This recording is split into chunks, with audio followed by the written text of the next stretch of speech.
மாண்புமிகு எதிர்க்கட்சித் தலைவர் அவர்களும் இன்னும் சில சட்டமன்ற உறுப்பினர்களும் இங்கே இந்த உங்கள் தொகுதி முதலமைச்சர் திட்டத்தை குறித்து பேசினார்கள். இது குறித்து நான் ஏற்கனவே என்னுடைய பதிலுரையிலே நீண்ட விளக்கத்தை அளித்திருந்தேன்.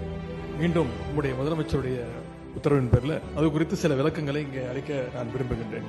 2023-24 நிதியாண்டில் 784 பணிகள் கிட்டத்தட்ட 11,000 கோடி ரூபாய் மதிப்பீட்டில் எடுத்துக் கொள்ளப்பட்டு அவற்றில் இதுவரை 367 பணிகள் நிறைவேற்றப்பட்டுள்ள நிலையில் மீதமுள்ள பணிகள் நடைபெற்று வருகின்றன.